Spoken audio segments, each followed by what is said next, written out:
Fala galera, meu nome é Danilo Amorim, eu sou enfermeiro e estudante de medicina e estou aqui para conversar com vocês hoje sobre os principais cuidados que a gente tem que ter com um paciente em parada cardiorrespiratória que está sob ventilação mecânica. Então vamos lá. Dentre todos os problemas que podem acontecer em uma parada cardiorrespiratória em um paciente que está entubado, existem alguns cuidados que nós temos que tomar, tá? Referentes à ventilação para não gerar traumas nesse paciente, referente a realmente o cuidado ventilatório, até que ponto eu posso manter essa ventilação, até que ponto é seguro, tá? E quais são os parâmetros que a gente vai ter que mudar, certo? Obviamente, em uma unidade hospitalar onde existem vários profissionais, uma equipe multiprofissional realmente completa, cada profissional vai estar dentro da sua área, digamos assim.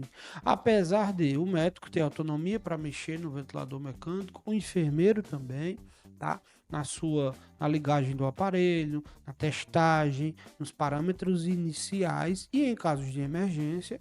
Porém, o fisioterapeuta, na maioria dos casos, onde esse profissional quando esse profissional está de plantão, ele quem comanda essa parte da ventilação. Mas nós, enfermeiros, a parte médica também precisa entender muito bem, principalmente em caso de emergência, sobre essa questão da ventilação mecânica. Então vamos lá. Primeira coisa que precisa ser feito: um paciente que está em uma parada cardiorrespiratória, ele precisa que seja ofertado para ele 100% de oxigênio. Então, o primeiro ponto que nós fazemos é ofertar 100% de oxigênio para esse paciente. Segundo ponto, PIP. Existe uma discussão, não uma discussão muito grande, tá? Mas de certa forma uma discussão sim, onde zera-se ou não zera-se essa PIP. A PIP do paciente, eu vou colocar aqui na descrição alguns estudos, tá? A PIP do paciente, ela não precisa necessariamente ser zerada. Porém, na maioria dos casos, na maioria esmagadora dos casos, zeramos essa PIP. Porque esse paciente ele vai ser submetido a compressões torácicas, tá? Profundas, de 5 centímetros, tá? Rápidas, com frequência de 100 a 120 compressões por minuto, durante 2 minutos ininterruptos, porque esse paciente já está com a via aérea garantida, já está sendo ofertado oxigênio para ele.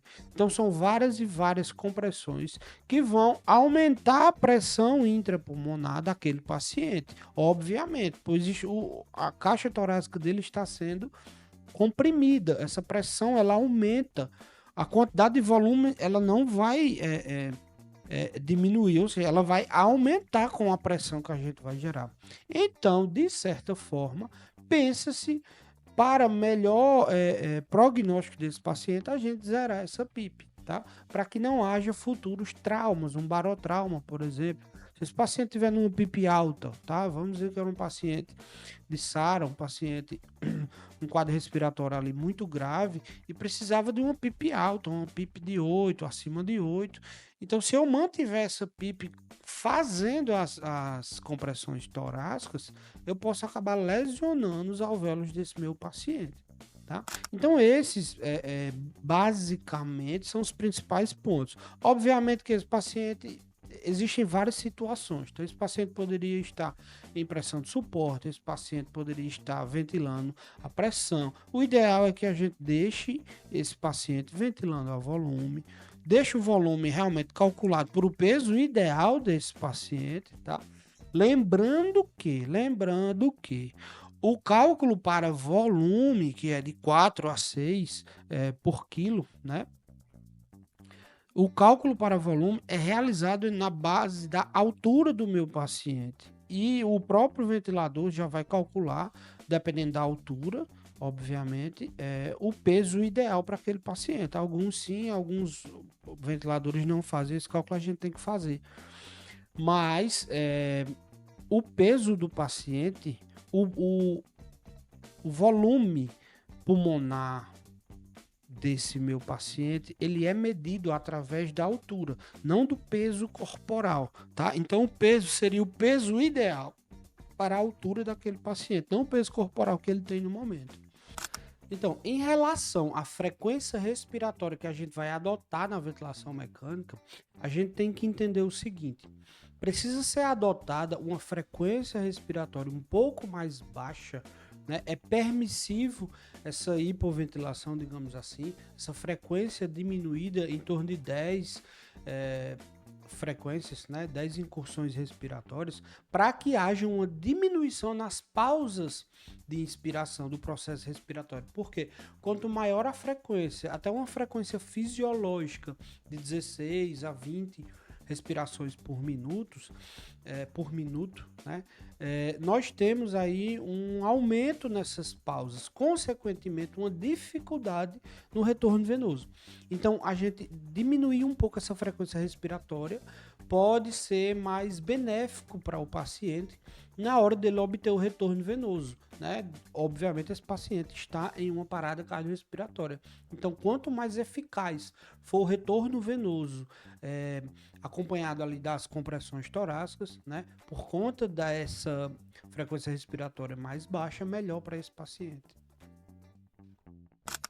Então, esses pontos são os pontos principais que a gente tem que ter cuidado na hora de uma parada cardiorrespiratória em um paciente que está sob ventilação mecânica, né? Principalmente ali a PIP, para a gente ou zerar ou diminuir muito aquela PIP, tá? Para a gente ajustar a frequência respiratória, ofertar o máximo de oxigênio possível, tá? Se esse paciente já estava em 100%, obviamente que eu vou deixar.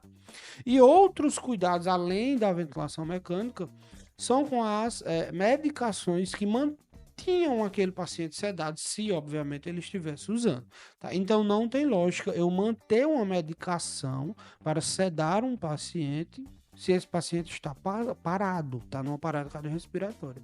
Então o que é que nós precisamos fazer? Pausar todas as drogas. Tá, Danilo, mas e droga vasoativa? Tá, droga vasoativa ela vai ser revista. O ideal é que nós paremos todas as drogas vasoativas, drogas que mantêm o paciente sedado, tá? Porque às vezes aquele paciente, o que pode ter levado ele à parada cardiorrespiratória, ou pode ter sido uma sedação mal ajustada, ou pode até ter sido uma droga vasoativa que alguém mexeu, deu um bolos, alterou a vazão por algum motivo, sem querer, tá? Então, obviamente que isso é muito sério, muito grave isso, e o ideal é que a gente pause e analise o que pode e o que não pode ficar, mas de início pausamos tudo, tá?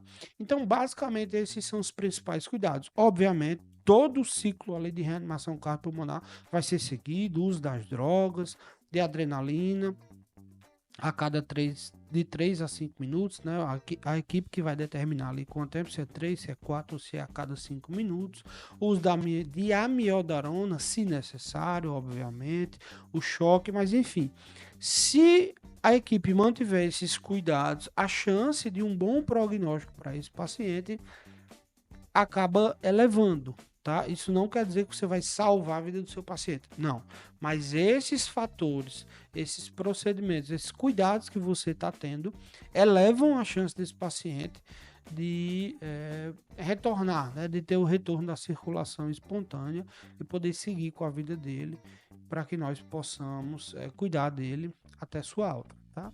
Então, essas foram as dicas de hoje. Eu espero que vocês tenham gostado. Eu não tive a preocupação em deixar um vídeo curto, tá? Era realmente um bate-papo, um papo mais descontraído, para a gente ter realmente a noção de como agir numa situação dessa, tá? Principalmente para esse tipo de paciente, que são pacientes complicados, onde muitas vezes a ventilação mecânica ela é negligenciada, simplesmente vão lá, fazem o ciclo de reanimação e não ligam muito para a parte de ventilação mecânica, que é muito importante. Então, se você gostou desse vídeo, tá? Deixa um like aqui, deixa um comentário, tá? Deixa um gostei, se inscreve aqui no canal, ativa o sininho. Um abraço para você e até a próxima.